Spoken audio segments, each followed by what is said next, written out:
성전 미문에 앉았던 안진뱅이가 베드로와 요한의 그 나사렛 예수 이름의 권능을 통해 일으킴을 받습니다. 이 사건은 베드로에게 두 번째 설교의 본문을 제공합니다. 첫 번째는 오순절 성령 강림 사건에서 베드로가 설교하였고, 오늘은 또한 이 안진뱅이의 치유 사건을 통해서 베드로가 하나님의 말씀을 전합니다. 베드로의 요지는 사람에게 집중하지 말고 예수 그리스도께 집중하라 라는 내용입니다. 사람들이 예수께 온전히 집중하기 위해서는 그들의 장벽을 제거해야 하는데 그 장벽은 곧 죄였습니다. 사람들은 사람의 일에 집중하기를 쉬워합니다. 놀라운 일이 자신들의 눈앞에서 펼쳐지니 사람들은 베드로를 향해 그리고 요한을 향해 뛰쳐나옵니다. 사람들이 뛰쳐나오는 모습을 보면서 오히려 베드로가 더 놀랍니다. 아니, 이런 일이 어찌 사람의 능력으로 되었다라고 생각할 수 있습니까? 이 일은 내가 한 것이 아니라 예수 그리스도, 우리가 믿는 하나님, 우리를 살리신 하나님, 그리고 더 나아가 당신들이 죽인 하나님께서 행하신 일입니다. 이렇게 접근하고 있습니다. 베드로와 요한이 성전에 찾아갔지만 성전에서는 절대 경험할 수 없는 일들이 성전 문 밖에서 지금 이루어지고 있는 모습을 베드로가 이야기하고 있습니다. 그 문 밖에서 이루어지는 일은 예수 그리스도를 믿는 일이요, 그 이름을 믿는 사람들에 의해서 이루어지는 일이며, 더 나아가 그 이름을 믿게 될 사람들이 앞으로 경험하게 될 일을 지금 보여주고 있습니다. 사람들이 예수 그리스도를 아는 것으로는 충분하지 않았습니다. 단지 예수님이 어떤 분인지 관심을 갖고 그 주변에 모이는 것으로는 부족했기에 베드로는 그들이 제거해야 될 장벽, 곧 죄에 대해서 이야기를 합니다.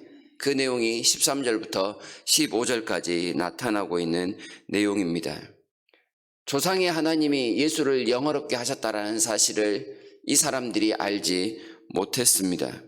그리하여 그들이 이방인들에게 예수를 넘겨주기로 결의하였고, 그 넘김을 받았던 이방의 군왕 빌라도는 예수의 무죄를 주장하며 그를 풀어주기로 작정하였지만, 그들이, 이스라엘 사람들이 예수 다시 돌려받는 것을 거부하여 끝내 생명의 주를 죽였다라는 말씀입니다. 하나님께서 세우신 의로운 자를 죽인 죄, 그 죄를 과연 그들이 어떻게 해결해야 할까, 그런 막막한 장벽 가운데 놓여 있는 상황입니다. 그러나 하나님께서는 의로우신 예수를 죽은 자 가운데 내버려 두지 아니하시고 사흘 만에 살리셨고, 그 이름의 권능을 여전히 베드로와 같은 사도들에게, 믿는 자들에게 나타내어 주셨다라는 말씀을 합니다. 미문의 거지가 낫게 된 그 이유는 사람들이 죽인 예수 그리스도의 이름의 능력 때문임을 이야기하면서, 오늘 모인 당신들 모두가 이 이름의 능력을 믿어 그 죄 없이 함을 받으라 라고 베드로가 적극적으로 권면하고 있는 모습을 보입니다. 참 놀라운 것은 사람들이 자신의 손으로 죽여 예수 그리스도의 피를 흘렸건만 그 피 때문에 사람들은 오히려 용서함을 받는다는 사실입니다. 이것이 과연 이 당시에 모였던 그들만의 죄였을까라고 질문을 한다면 결코 그럴 수가 없는 일이지요. 어떤 이들은 어쩌면 이런 사람들까지 용서할 수 있습니까? 라고 말할 수 있습니다. 그러나 17절에 베드로는 이렇게 이야기를 합니다. 형제들아, 너희가 알지 못하여 그러한 것이니 하나님께서 용서하시리라. 너희가 모르는 중에 예수 그리스도의 피를 흘렸지만 예수께서는 그 피로 너희의 그 모든 죄까지도 다 씻으실 것이다. 그러니 주님 앞에 정직히 죄를 회개하고 용서함을 받으라. 주님의 핏값으로 용서받지 못할 죄는 우리에게 하나도 없습니다. 예수께서 누군가의 죄를 용서하시건 그것은 주께서 그에게 베푸시는 자비입니다. 우리가 어찌 이 사람마저도 용서하실 수 있습니까? 라고 왈가왈부할 수 있는 일이 아닌 것이지요. 왜냐하면 그 피로 인하여 오늘 우리도 용서함을 받았고 이 자리에 앉아있기 때문에 그렇습니다. 19절 하반절을 보시게 되면 이렇게 죄 없이 함을 받았을 때 새롭게 되는 날이 주 앞으로 이를 것이다 라고 이야기합니다. 죄의 용서함을 받는 그 일이 사람들에게 가장 새롭게 되는 날입니다. 이 새롭게 되는 날은 숨통이 트이는 날이라는 표현입니다. 자신들도 알지 못하는 상황 속에 숨통이 꽉 조여 있었고 막혀 있었고 죽어가던 사람들이었는데 오직 그들 스스로가 예수를 죽였습니다 라고 고백하며 하나님 앞에 정직히 아랠 때 놀랍게도 그 모든 사람들의 숨통이 다 풀리는 기적을 맞이하게 될 것이라 말씀합니다. 하나님 앞에서 영원히 살아갈 수 있는 능력을 얻는 그날, 그 순간이 우리에게는 참으로 영원한 생명을 얻는 새로운 날이요 숨통이 풀리는 날이라는 사실입니다. 우리가 먼저 이 사실을, 이 은혜를 받았기에 이제는 영적인 눈으로 세상에 있는 많은 사람들을 바라보며 그들의 숨통을 풀어줄 수 있도록 우리를 세웠다라는 것을 기억해야 합니다. 26절에서 먼저 너희에게 우리를 보내셨다라는 표현을 사용하고 있는데요. 그것은 언약의 자손이요 또한 선지자들의 자손인 이스라엘 백성들이 먼저 이 예수를 통하여 그들의 숨통이 풀리는 은혜를 받는 특권을 누리게 되었으니 빨리 그 은혜를 받아 누리라 라는 말씀이고, 더 나아가 이제는 너희가 영적인 눈으로 다른 형제들을 바라보며 그들의 숨통을 풀어줄 그런 기회를 얻었으니 빨리 순종하고 또한 나아가라 라는 의미가 될 것입니다.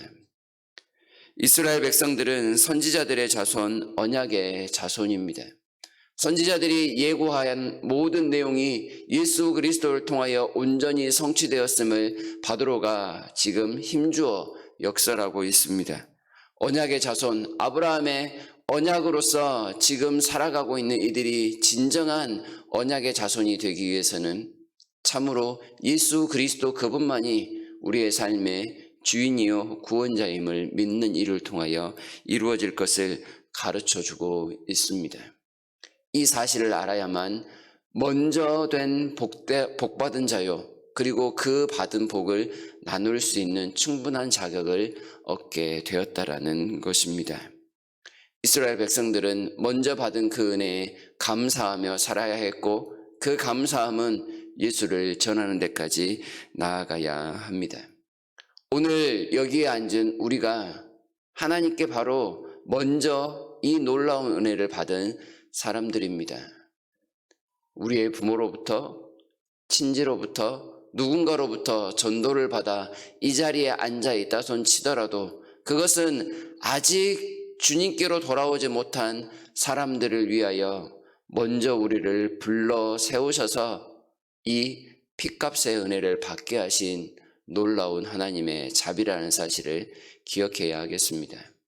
아직 가족들 중에, 이웃들 중에, 친지들 중에, 친구들 중에 예수를 알지 못하는 분이 있습니까?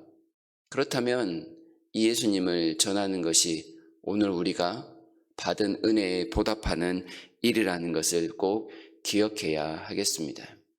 예수님을 전할 때, 예수님께만 집중할 때 예수께서 우리를 살리신 가장 큰 기쁨을 우리에게 나타내어 주실 것입니다.